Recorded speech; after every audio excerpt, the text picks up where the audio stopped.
Fala pessoal, tudo bem? Olha só, já faz um tempo que o nosso escritório tem uma atuação muito sólida na área de processo administrativo disciplinar. Nós atendemos aí em média 70, 80 pessoas por dia que chegam até o nosso WhatsApp através de conteúdo, campanhas de Google Ads, para que possa verificar a viabilidade de uma defesa de PAD ou uma anulação de uma eventual demissão. E uma coisa que tem me chamado a atenção, principalmente de 2 anos para cá, 24 e 25, é a quantidade de demissões injustas que tem acontecido. E aí eu pego para analisar o porquê que essa demissão se deu, né? Por que a comissão agiu daquela forma, enfim. Eu faço uma análise de cada caso e até por isso de vez em quando a gente demora a responder no WhatsApp por causa desse volume de pessoas, a gente tem que analisar os processos na maioria dos casos. Mas o fato é que eu mapeei 4 questões que se repetem em diversos casos que têm causado essas demissões irregulares. E eu vou falar sobre esses 4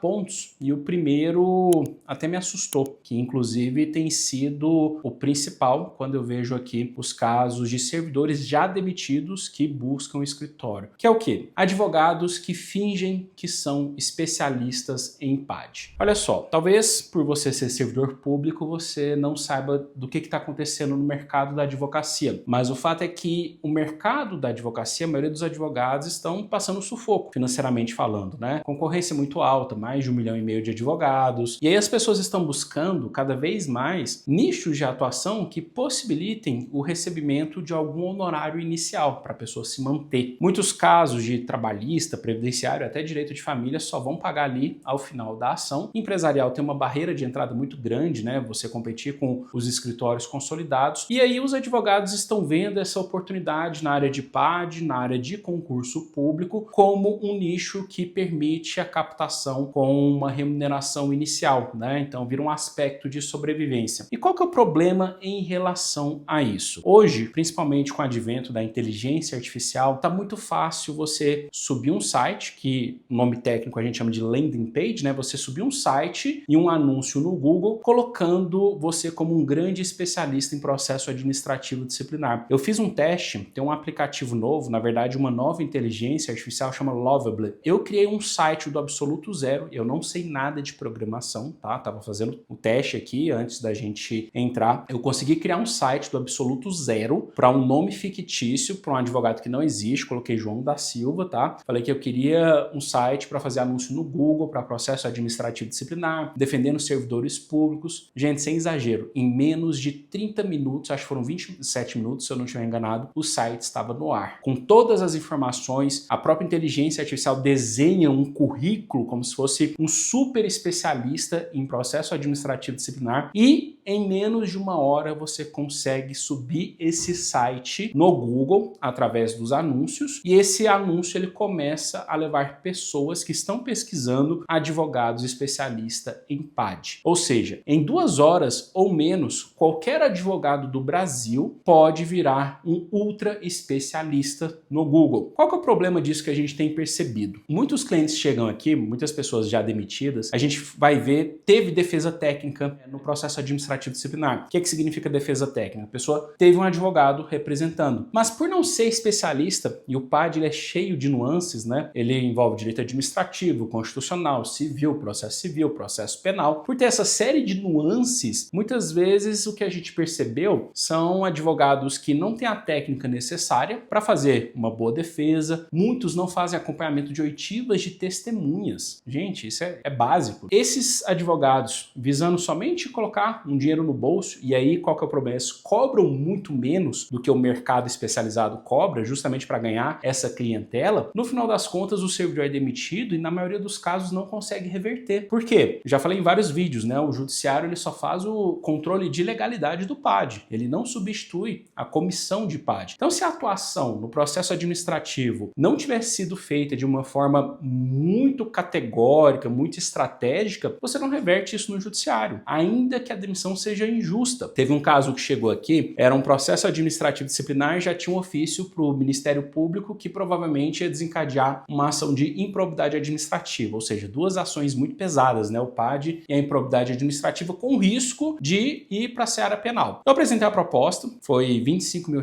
inicial, podendo parcelar, obviamente, né? Daí a pessoa gostou muito, a gente se reuniu, pagou consulta, etc. A pessoa falou para mim que tinha recebido uma proposta de R$3.500 se eu poderia cobrir. Olha, não tem a menor condição. E eu expliquei as razões. Falei, olha, a gente está falando de um processo, na verdade, dois processos que vão durar aí pelo menos 2 anos. Se a pessoa cobra R$3.500 para atuar 2 anos, ela está recebendo o quê? R$100 por mês? Tira imposto, tira despesa, está trabalhando no prejuízo. Mas aí entra aquele ponto que eu te falei. Os advogados estão fazendo isso para ter um dinheirinho para rodar mês a mês. Por quê? Pôs o cliente para dentro, larga de mão, vai fazendo os protocolos, os prazos sem muita especialidade, joga na inteligência artificial de forma muito genérica, sem ter o conhecimento do que fazer para alimentar corretamente a inteligência artificial, e no final das contas a pessoa acaba demitida de forma injusta, muitas vezes irregular, e não consegue mudar isso na justiça. O próprio mercado da advocacia tem feito com que isso não se restringe, tá, pessoal? Só um parênteses, ao processo administrativo disciplinar. Tem acontecido em todas as áreas do direito. Justamente pela facilidade de você colocar um anúncio online, você não precisar de histórico, não precisar de reputação, não precisar de nada. Você finge ser um excelente profissional, o papel aceita tudo, né? E agora a internet também aceita tudo. A pessoa se elenca como um grande especialista, começa a rodar anúncio no Google ou no Instagram e aí começa a ter os seus primeiros clientes. Como ela não tem noção, né, de duração de prazo de um PAD, o PAD normalmente dura 1 ano, em média, nos órgãos públicos, ela joga um valor lá embaixo para fazer um volume de caixa para se manter sobrevivendo ao longo desse tempo, né? Então esse é um ponto que chama a atenção, que inclusive está ligado aqui ao ponto 2 que eu anotei, que é o quê? Não judicializar da forma correta ou quando necessário. E aqui eu vou dar um exemplo de um caso que envolve tanto aqui na primeira parte, de um advogado não ser especialista, quanto na segunda parte. Uma pessoa chegou aqui no nosso atendimento, quem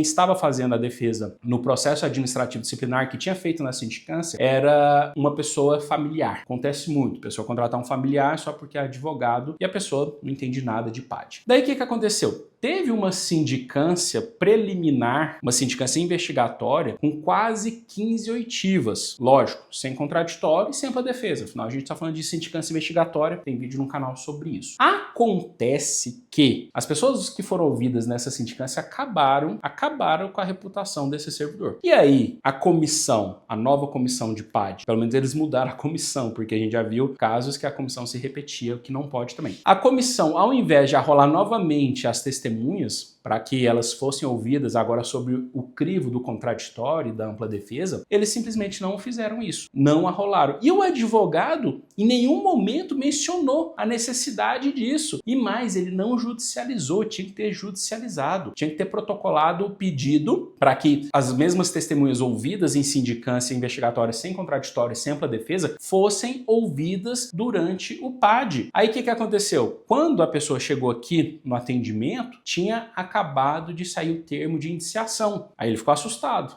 já tinha feito o interrogatório, o termo de indiciação, acabou a fase de instrução, que é a fase onde produz as provas. Eu falei, poxa, mas seu advogado não impetrou um mandado de segurança para serem ouvidas novamente essas testemunhas? E ainda teve um porém. Várias testemunhas que eles tinham arrolado não tinham sido aceitas. Testemunhas de total pertinência com o fato. E mesmo assim o advogado não judicializou. Então veja, por falta de conhecimento, que é o primeiro ponto, né? Os advogados que têm atuado, nesse caso específico era um parente. Então assim, não foi alguém que subiu uma campanha no Google Ads, inventou um site que era especialista, não foi esse o caso. Mas tem acontecido muito, que a gente quer o número 2 aqui, dos advogados que estão fazendo essas defesas de PAD não judicializarem no momento oportuno. Aí nesse caso, por exemplo, já com o termo de indiciação, fica muito mais difícil de você judicializar, porque acabou a fase instrutória. Se acabou a fase instrutória, o próximo passo é o relatório final. Apresentação da defesa, relatório final e a decisão. Fase instrutória é a fase de produção de provas. Se o advogado tivesse pedido para a comissão arrolar as testemunhas que foram ouvidas na sindicância, se a comissão negasse isso daí, o que poderia ser feito? Impetrar o mandado de segurança, ainda ia derrubar a comissão, ia alegar suspeição dos membros, ia constituir uma nova comissão, ia ser ouvidas essas pessoas, ia ter as oitivas favoráveis e o processo ia para um caminho muito mais seguro do que a forma como ele chegou. Então, assim, não judicializar da forma correta e no momento oportuno também tem sido um fator aqui aí que a gente tem observado de muita demissão injusta, né? E isso daí está diretamente ligado ao terceiro ponto que eu coloquei aqui, que é um ponto que eu bato muito na tecla em boa parte dos meus vídeos, que é a qualificação das comissões. A lei, ela não exige que a comissão de PAD, os membros, sejam bacharéis em direito. Na maioria dos casos, inclusive, eles não têm o menor conhecimento jurídico da matéria. Isso é um grande problema, porque como eu disse no começo do vídeo, o PAD, ele tem uma série de nuances que, se você não tem um arcabouço jurídico desenhado, se você não teve uma estrutura de desenvolvimento do raciocínio jurídico, não tem como você caminhar corretamente com esse PAD. Não tem como. Então, pessoal, o que a gente tem visto? O fato dessas comissões não entenderem de processo administrativo disciplinar cada vez mais tem gerado demissões irregulares. Por quê? Eles não sabem o que é dosimetria, eles não conseguem imputar o fato, né, o que a gente chama de subsunção do fato à norma, eles não estão imputando corretamente o fato na norma vigente, porque a gente tem um gargalo, né, na área do direito administrativo sancionador, que as infrações são muito genéricas, então cabe muita interpretação, isso é um perigo para o servidor. Se você não tem uma comissão muito técnica, muito apurada, com experiência, com bagagem jurídica, a chance de uma discussão, ela escalar e virar uma demissão, uma discussão boba de órgão público, é muito alta. A gente precisa de uma legislação que coloque a necessidade de que os membros da comissão de PAD sejam juristas e mais, de preferência que não estejam no mesmo órgão público, porque para além disso a gente tem um problema de ingerência, né? Então se o PAD ele é fruto de uma perseguição, de um assédio moral, pode ter ingerência no trabalho da comissão para que aquele PAD, independentemente da defesa, termine numa demissão. Por isso que é tão importante uma defesa administrativa bem feita, porque nesses casos o servidor já começa o PAD demitido. E aí só na justiça que a gente reverte. Claro, tem muitas comissões boas, tem comissões técnicas, a gente presta. Olha, vou parabenizar, tem muito membro de comissão que contrata o nosso escritório para dar uma consultoria em caso concreto, pagando consulta do próprio bolso, porque o órgão público não quer pagar. Mas infelizmente não são todas. Tem um percentual relevante e significativo de comissões despreparadas e mais. Comissões que são influenciadas por decisões externas. Então isso coloca em risco o servidor público. E o último ponto que eu coloquei aqui, o ponto 4, é o quê? Falta de medo do servidor ou excesso de confiança na sua estabilidade. Gente, eu sempre falo, PAD é uma guerra, tá? E por ser uma guerra, ele tem que ser combatido. Não dá para você ficar pensando, vou me defender, não vou, é isso, aquilo. Não. Independentemente do PAD, principalmente depois da súmula 672, que fala que a infração inicial não necessariamente é a infração final, se o servidor está muito confiante na sua estabilidade, de que ele não fez nada, e aí não coloca um advogado competente, não acompanha as oitivas de testemunhas, não apresenta a defesa, né, de forma estratégica, olha, a gente tem visto muito caso que por besteira o servidor tem sido demitido. Então assim, tá respondendo um PAD ou uma sindicância, coloca um advogado especialista, pesquise sobre advogado, né? Não acredite em tudo que você vê na internet, porque como eu disse, em menos de 2 horas, qualquer advogado pode ter acabado de se formar em direito, e não demérito nenhum quanto a isso, eu já fui jovem advogado também, mas o fato é que tem muito advogado colocando campanha para rodar no Google, no Instagram, sem nunca ter feito um processo administrativo disciplinar. Enquanto ele está vislumbrando ali uma estratégia para monetizar no começo da advocacia, o que está em jogo é a carreira do servidor, é a vida do servidor, é a subsistência da família. A gente sabe o peso da responsabilidade de um processo administrativo disciplinar. Não dá para a gente colocar uma venda nos olhos e ignorar o que está em jogo na vida do servidor. Então esses 4 pontos, 2024, 2025, me chamaram bastante atenção e por isso que eu quis gravar esse vídeo, tá bom? Então é isso, pessoal. Até nosso próximo vídeo.